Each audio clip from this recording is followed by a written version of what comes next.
Okay, good day to each and every one of you, and especially to Ma'am Emmet Ferrer Manzano. And today I'm going to discuss and share to you the philosophical foundation in teaching TLE carpentry. Okay, so the first thing here I have the philosophical approaches on carpentry. First one here is the existentialism. When we talk about existentialism, when it connects, or we can if you're going to connect it in the on carpentry, existentialism emphasizes individual freedom, responsibility, and the subjective experience of existence.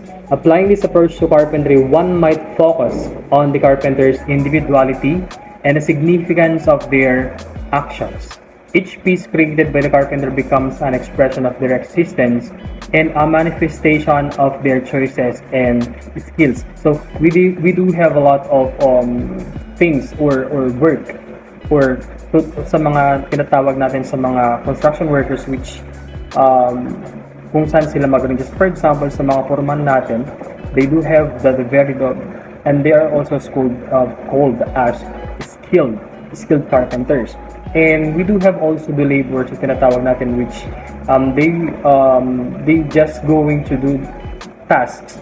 Like just for example is yung tinatawag natin na paghahalo ng mga aggregate or mga mga cement, sand, and so on and so forth. Okay? The number 2 we have here, aesthetics. Aesthetic philosophy explores the nature of beauty and the principles behind artistic creation. So, when we talk about aesthetic naman, dito lumalabas yung pagka-artistic ng mga carpenters natin. Okay? And although they are not that so-called as architect, yung mga iba, when we talk about carpentry or construction, even though they are not called as architects, they have the skills, or they do have the skill, which just like for example, which they can do just like for example, they can do just like those architects that they can do forms, they can do forms, should say, they can do everything. Just like for example, they are very skilled. Okay, dito lumalabas yung pagka-aesthetic ng mga carpenters natin.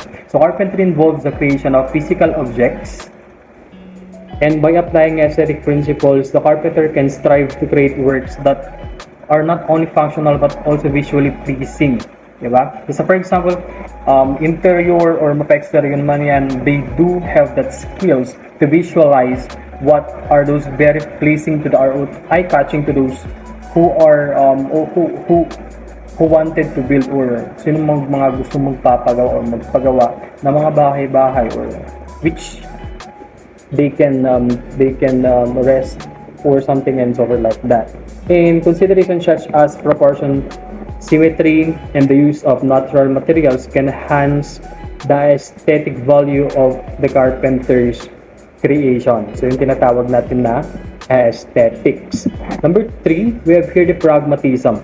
Pragmatism emphasizes the practical consequences and usefulness of ideas and actions, should say. So, when we talk about carpentry naman, most of the carpenters must have the most beautiful ideas, which they can perform it into actions, di ba? So for example, if they're going to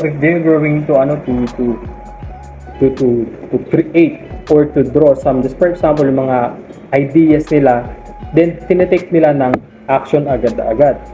Okay? Ganun kasi mga natin, when we talk about carpenters or mga carpentry natin, it is a combination between artistics, within ideas, and also skills, or tinatawag natin na actions.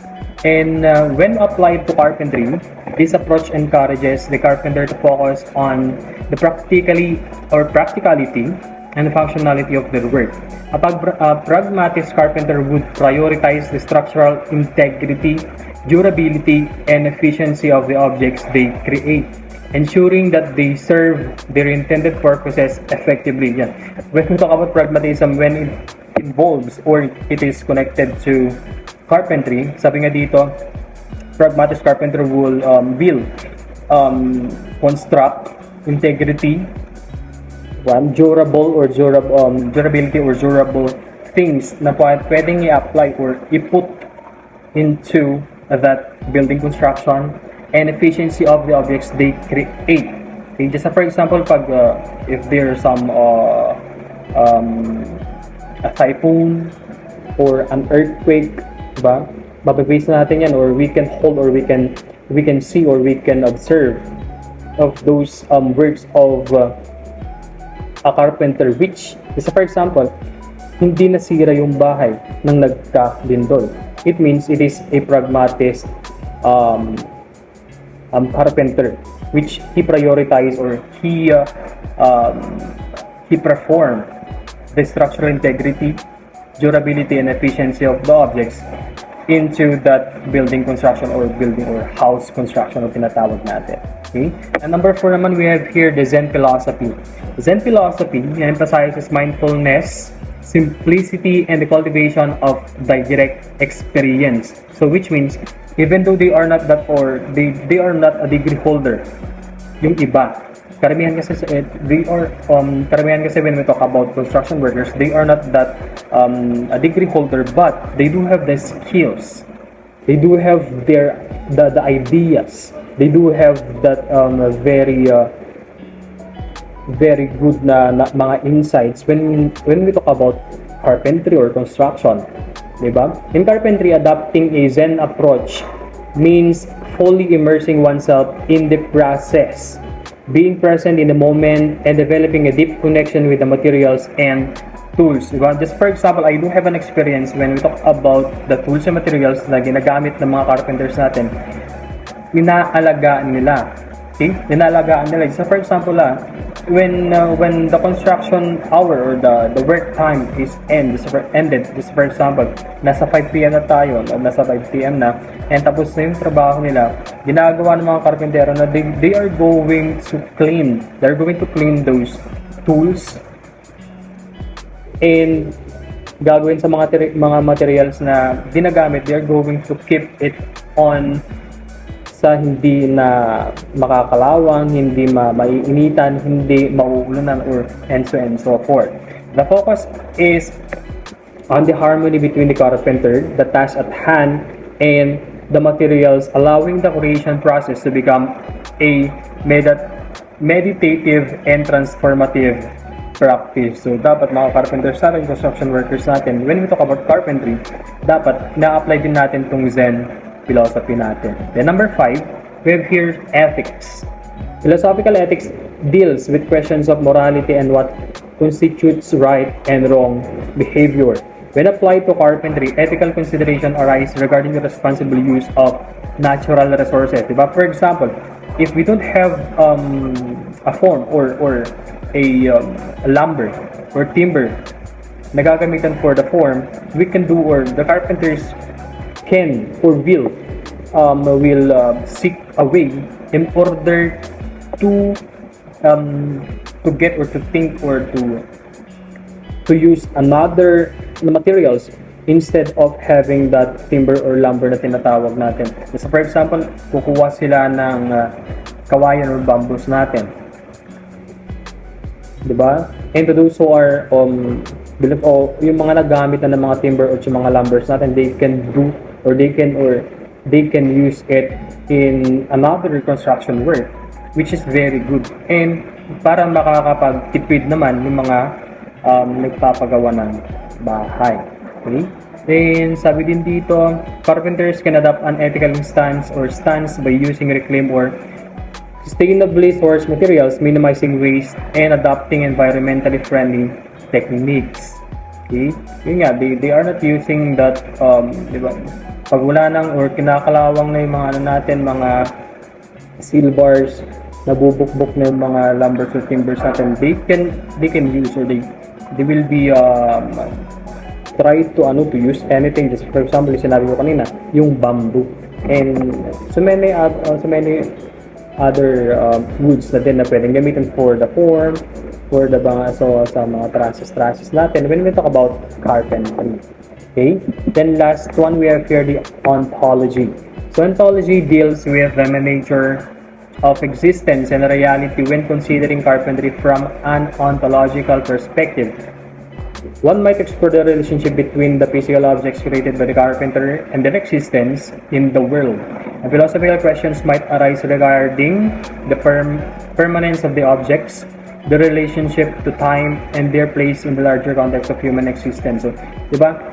Sa mga nagpapagawa ng bahay dyan, di ba? They going to think about the futuristic things about sa mga ipapagawa nilang mga bahay-bahay, di ba? If you're going to construct or to build some house, and it connects to carpentry, diba? We need a home or house which is very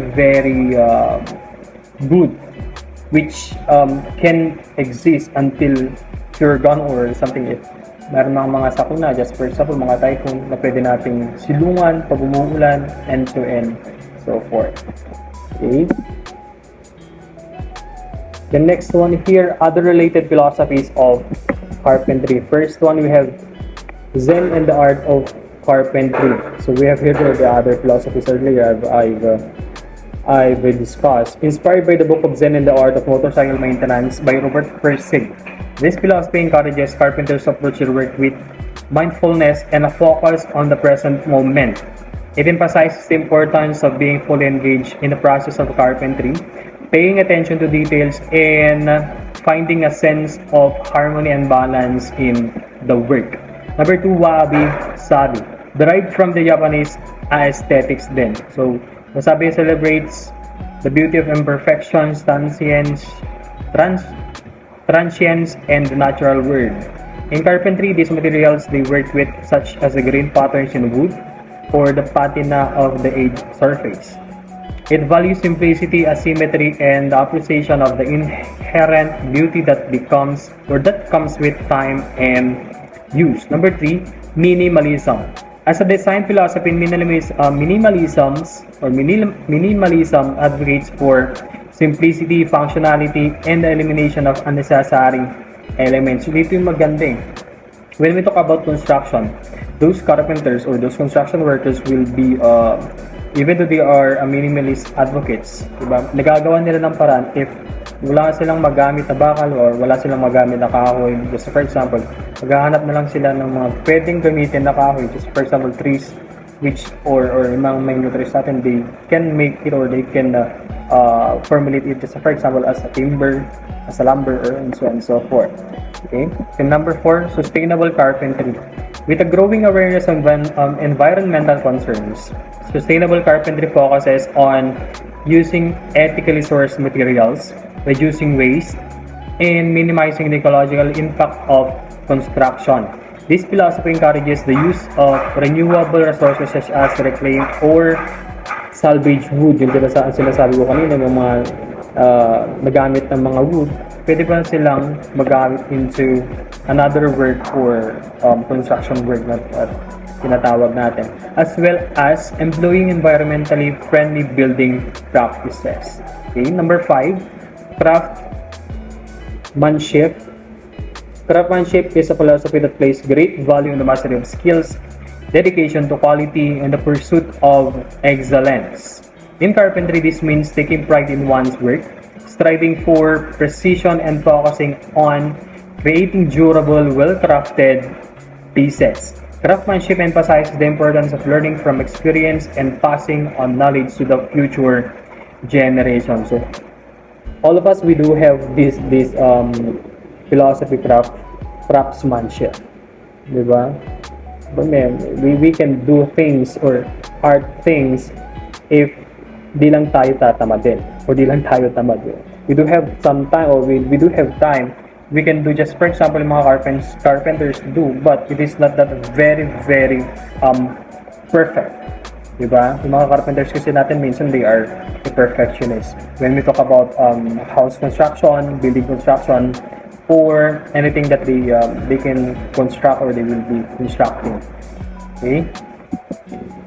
Next one here, I have contribution, or I have the contribution of carpentry courses in the educational system.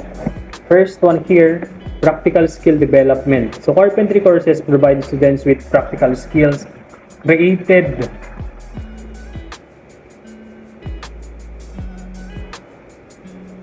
students with practical related to woodworking, construction, and craftsmanship. Students learn to work with various tools, materials, and techniques, honing their manual dexterity and problem-solving abilities. These skills are highly applicable in fields such as construction, architecture, interior designing, and related trades. Okay? Then number two, we have here career pathways. Carpentry courses offer students an opportunity to explore a viable career path in the trades. By acquiring carpentry skills and students can pursue careers as carpenters, cabinet makers, furniture builders, or even start their own woodworking businesses. These courses help diversify career options and cater to individuals who prefer hands-on work rather than traditional academic paths. So we have there the career pathways. Number three, we have there creativity and design. Carpentry courses foster creativity and design thinking among students. Woodworking involves planning and executing projects, from creating furniture to building structures. Students develop an understanding of aesthetics, proportions, and spatial design, which can be applied in various creative pursuits. Carpentry courses encourage students to think critically, problem solve, and bring their artistic vision to life. Practical mathematics and science application, number 4 tayo. Carpentry involves practical applications of mathematical concepts and scientific principles. So the students will learn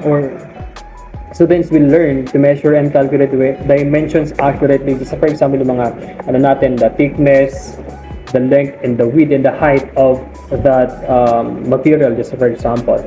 So sabi din dito, measure and calculate dimension accurately, understand geometric shapes, and apply physics concepts to ensure structural integrity. Carpentry courses provide the context of students to see the real world relevance of mathematics and science, enhancing their understanding and interest in these subjects. Then we have here fifth, life skills and personal development. Carpentry courses promote essential life skills and personal development. Students learn the value of patience, attention to detail, perseverance, and craftsmanship.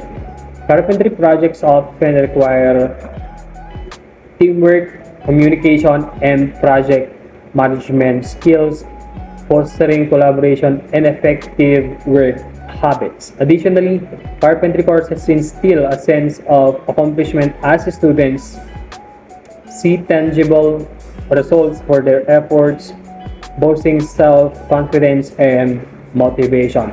Next one, we have here sustainability and environmental awareness. Carpentry courses can educate students about sustainable practices in woodworking. They learn about responsible sourcing materials, utilizing renewable resources, and minimizing waste. By emphasizing eco-friendly approaches, students develop an appreciation for environmental stewardship, contributing to a more sustainable future. And we have here also community engagement and service learning. So carpentry courses can engage students in community service projects. For example, students can participate in building or renovating structures for local organizations or individuals in need. These experiences promote civic engagement, empathy, and social responsibility, fostering a sense of community and enhancing students' understanding of the impact they can have on society. And proceed tayo dito next one, importance of carpentry in Tibet program. So we have here skill development. Carpentry Tibet program provides students with hands-on training and practical skills necessary for a career in carpentry. Through a structured curriculum, students learn about woodworking techniques, construction principles, materials handling, and safety practices. This skill development equips individuals with the necessary expertise to excel in the field of carpentry. Next one, employment opportunities. Carpentry Tibet programs contribute to reducing unemployment rates by preparing individuals for gainful employment. With a growing demand for skilled carpenters in the construction industry and related fields, graduates of Tibet programs have increased chances for securing job opportunities. These programs bridge the gap between education and industry needs, ensuring that students are equipped with relevant skills and knowledge sought by employers. Next one, third one, meeting industry requirements. Carpentry Tibet programs are also designed in collaboration with industry experts, ensuring that the curriculum aligns with current industry standards and requirements. By staying up to date with industry trends, these programs provide students with the skills and knowledge necessary to meet the demands of the job market. This alignment between education and industry needs enhances employability and reduces the skills gap. Yeah. So third importance of carpentry in Tibet program. Next one we have here also, the entrepreneurship and self-employment. So carpentry Tibet programs also empower individuals to become entrepreneurs and start their own businesses. So for example, they're going to, if they wanted to sell some like materials in construction, they can build or they can establish their own businesses. By acquiring carpentry skills, graduates have the option to establish their woodworking ventures, number one, such as carpentry workshops or furniture manufacturing units. Tibet programs often include components on business management and entrepreneurship, equipping individuals with the necessary knowledge to run a successful carpentry business. Next one we have here, personal and professional development. So carpentry Tibet programs, it is not only focusing on technical skills, but also contribute to personal and professional development. Students learn important life skills such as problem solving, critical thinking, teamwork, and also communication. These programs foster a work ethic, discipline, and attention to detail, which are very essential for success in the carpentry profession and beyond. Next one also we have here, socio-economic development. Carpentry Tibet programs play a crucial role in the socio-economic development of communities and nations. By producing skilled carpenters, these programs contribute to the growth of the construction industry and related sectors. This in turn leads to infrastructure development, economic progress, and job creation, positively impacting the overall socio-economic things or socio-economic development. We have here also last one of the importance of carpentry in Tibet program. We have here preservation of traditional craftsmanship. Carpentry Tibet programs often emphasize the preservation of traditional craftsmanship and cultural heritage. By teaching traditional woodworking techniques and craftsmanship, these programs help to safeguard traditional skills that may otherwise be lost over time. This preservation ensures the continuity of cultural practices, promotes cultural diversity, and fosters a sense of pride in local tradition. So those are the importance of carpentry in Tibet program. Next one is the importance of learning carpentry courses in the modern society. First importance here is the practical skills. Carpentry courses provide individuals with practical skills. So number one talaga, practical skills that are valuable in everyday life. Learning carpentry allows individuals to handle basic repairs and maintenance tasks in their homes, such as fixing furniture, diba? Mga simpleng the use of the hammer, installing shelves, or repairing wooden structures. These skills empower individuals to be self-reliant, save money on hiring professionals, and contribute to the upkeep of their living spaces. Next one, number two, we have here DIY culture. In recent years, there has been a resurgence of the do-it-yourself or DIY culture, where individuals take on projects themselves rather than relying on others. Carpentry skills are essential for DIY enthusiasts who enjoy working with their hands and undertaking woodworking projects. By learning carpentry, individuals can bring their creative ideas to life, customize their living spaces, and express their personal style. Yung third one tayo, sustainability and upcycling. Carpentry skills contribute to a sustainable lifestyle by promoting upcycling and reducing waste. Instead of discarding furniture or wooden objects, individuals with carpentry knowledge can repurpose and refurbish them, extending their lifespan. This reduces the demand for new materials and reduces the environmental impact associated with manufacturing and disposal. So why not we can sustain them, and why not we can upcycle them or recycle them, right? Number four, we have here personal and professional projects. Carpentry skills have broader applications beyond personal use. Many people undertake carpentry projects as hobbies or as a side businesses or business. For example, individuals can create custom furniture, build cabinets, or even engage in woodworking artistry. Carpentry skills open up opportunities for creativity, personal expression, and potential income generation. Exactly. And we have here, fifth one, we have the career opportunities. Learning carpentry can lead to various career opportunities in construction industry and its related fields. Skilled carpenters are in demand for residential and commercial construction projects, furniture manufacturing, interior design, and restoration work. By pursuing carpentry courses, individuals can develop a career in a trade that offers job stability, potential for growth, and the opportunity to work with their hands.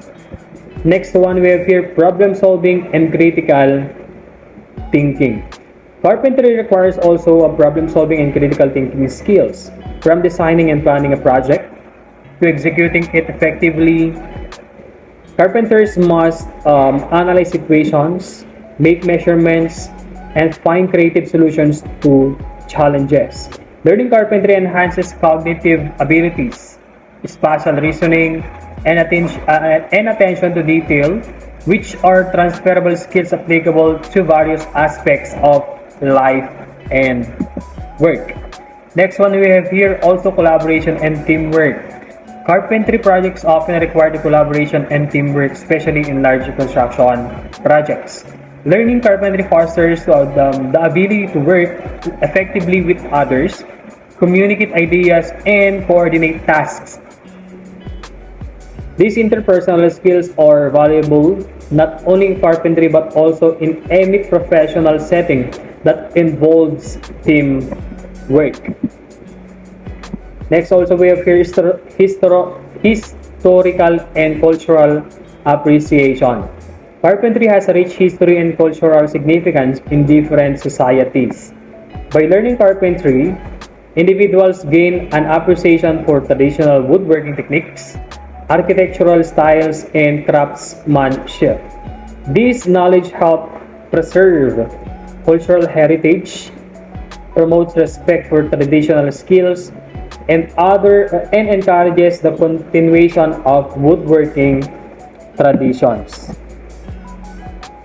And generally, or as a generalization, learning carpentry courses in modern society offers practical skills, promotes the DIY culture, contributes to sustainability and upcycling, opens up personal and professional project opportunities, provides career prospects, enhance problem solving and critical thinking abilities, foster collaboration and teamwork, and promote historical and cultural appreciation.